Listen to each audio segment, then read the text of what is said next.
Hello, I'm Anne Kruger. Welcome to Landline. Prime Minister Gillard may have angered Australian apple growers with her endorsement of kiwi imports during a recent trip across the Tasman. But the reality is that 90 years of protection for the Australian apple industry is over. Quarantine formalities will prevent New Zealand apples from hitting Australian shelves until next year. But already traders have tested the market with about 400 tonnes of Chinese apples this year.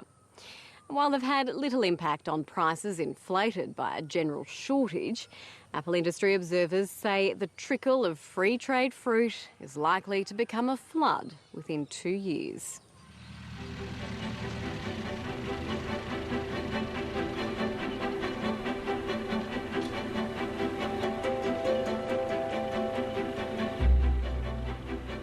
At Bilpin, on the fringe of Australia's largest city, they're preparing to pick the first of this year's apple crop.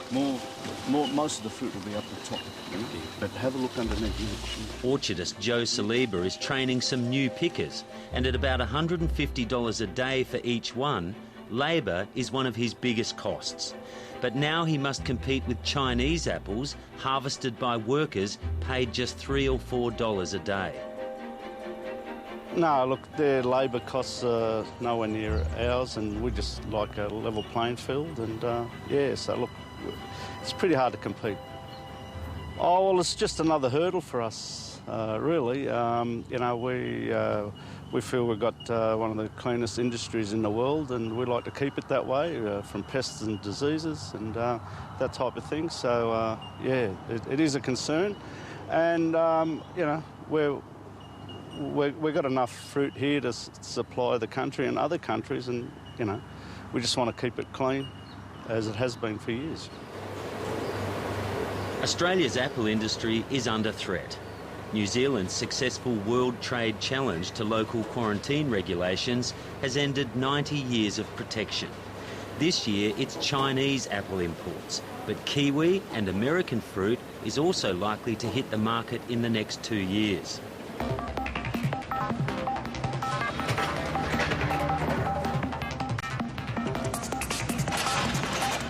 At Australia's biggest produce markets in Sydney, traders have sold most of about 400 tonnes of Chinese apples shipped to Australia this year.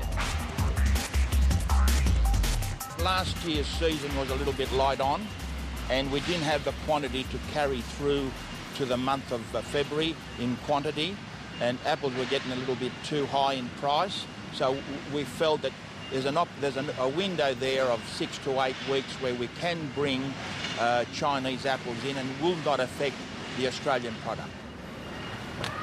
Fruit trader Cos Cremona says the reality is that in a global market, imports are here to stay. As you can see, the quality is excellent. You can't bring rubbish into the country. You've got to bring top quality product. And this is the product here, and reasonably priced. Can you understand why some growers, say there's no loyalty in commerce? No, well, look, I understand the issues of the grower. Naturally, they want to protect their own product, which is fine. But in saying that, I think there's a window, an opportunity that we can import product from other countries, which we have been doing for a long time, the likes of citrus, kiwi fruit, and will not affect our local market, our local produce, and maintain a reasonable price for the consumer.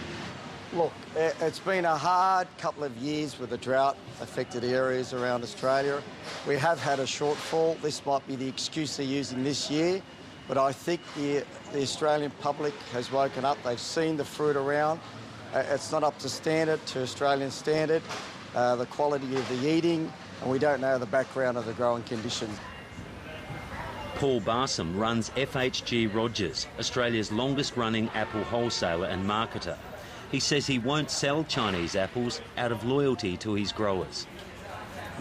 Oh, look, yeah, but I think you've got to look at, the objective of where we're heading with these imports, and do we stand alone and say, OK, we support our Australian-based growers. They've been with us for generations. Do we really need to, consume a product for over a 2-week period? We've got other quality products like stone fruit available, Tasmanian cherries, to fill the gap till new season apples come along. So I don't think we need to know. Already, biosecurity concerns have been raised about the Chinese imports. New South Wales Farmers Association's horticulture chairman Peter Darley says this damaged fruit failed the quarantine inspection system. These are 2 apples that were taken out of a box of Chinese apples, and we explained at the Senate inquiry that if there was a damaged apple to come into this country, there is the possibility that that apple could be also already infected by the Asian fruit fly, vinegar fly, coming out of there. And they said that in the inspection service in China, there would be no blemished fruit whatsoever or marked skin fruit. Coles and Woolworths account for about 2/3 of all the apples sold in Australia, and they say they won't be selling any of the Chinese apples. Well, it's incredibly important to the Australian industry and our own family, who we've had terrific support from both the major retailers. Both Woolworths and Coles have publicly stated that they're not going to take imported product apples whilst it's available in Australia, and we thank them for that as an industry, and their support has just been fantastic for us. Scott Montague's family owns one of Australia's biggest vertically integrated apple enterprises, with growers in 3 states. Both Mr Montague and Apple and Pear Australia's Chief Executive John Durham believe the impact of Chinese and other imports will be much greater next year and beyond. Well, we have Montague Group within ourselves have probably 40 to 50 growers on which we handle. The industry is very nervous about any reinvestment within the industry, turning over their older varieties into new varieties, new styles of planting, new higher producing plantings. They're very nervous about spending that money in this industry, not knowing where we're going to sit with the possible imports. There's certainly a consumer backlash in Australia against Chinese apples. We can see that already by just some of the comment that's been made publicly and the awareness.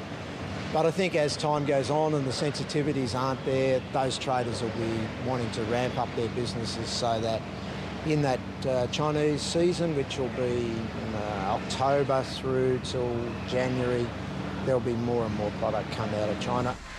John Durham says the greater risk to Australia's industry will come from apples grown in New Zealand and the US to first world standards.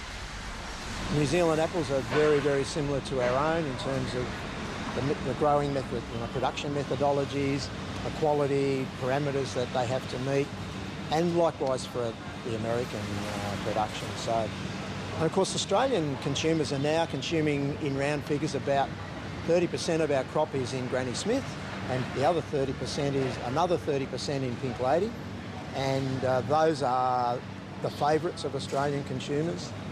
There's not a lot of production of Granny Smith in New Zealand. There's a little bit of production of Pink Lady.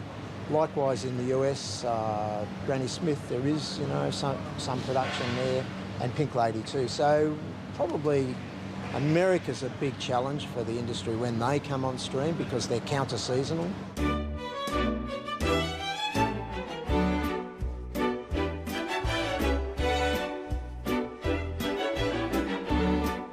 Australia's apple industry has been contracting for the last 20 years, and at Bilpin, when these pictures were taken, there were about 80 commercial growers.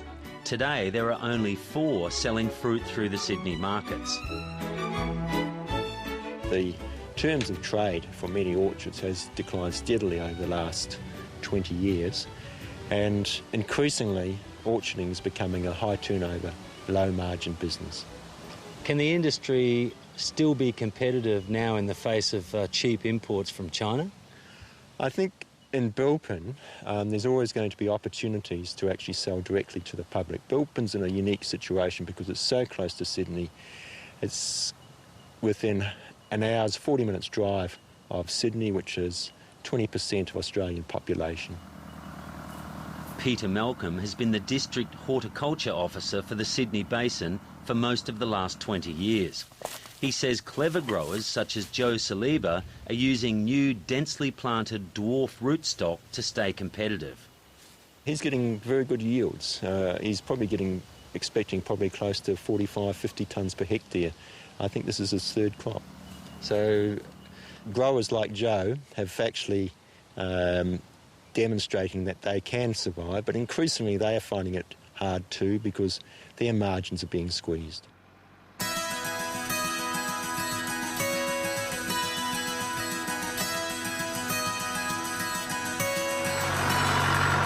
On their 23-hectare mixed orchard, Simon and Margaret Tadros produce about 250 tonnes of apples and are among the first growers to land fruit in Sydney each year. Becoming harder every single solitary year. You've got so many elements to compete with nowadays. We've got the importation of Chinese apples. You've got the rising costs of everything. And we're still basically getting the same price for our fruit that we were years and years ago. So it's just getting harder and harder every year. The extended Tadros family relies on a retail outlet and value-adding its seconds by making apple pies. Now, like other small bilpin growers, they're hoping they can cash in on a growing pick-your-own market. So how we pick the fruit is we pull it off the tree like that and then pop it in the bag. They're leasing out individual trees for an annual fee. The Bilpin Public School has adopted 4 trees. We look after the tree all year. Then when it's harvest time, they own the tree. They come, they pick their fruit, and they take all the fruit home with them. And they probably generally yield about 50 to 60 kilo off an apple tree, a fully matured apple tree. Disability carer Catherine Roots adopted 2 trees for her grandchildren. I just thought it would be a great gift for my grandchildren and my family. And any of the produce that we don't actually pick, because we can pick up to 60 kilos, will be picked by Margaret, and the produce will be sold and donated to Westmead Children's Cancer Foundation. So I just figured it was a really good thing to do.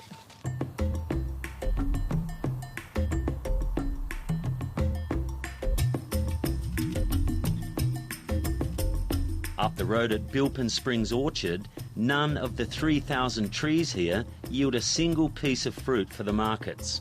Instead, up to 400 people a day pay to pick as much as they can each weekend. Cedric Lethbridge gave up trying to make a living through the markets more than 20 years ago. People simply come in and walk down. We show them how to pick the fruit, what's at ripe and really nice at this particular time of the year. And that varies all the way through from January to June. They pick what they want and then they go and pay per kilo on the way out. Even though it doesn't directly affect you, what's your view on the Chinese imports coming into Australia now and soon New Zealand imports?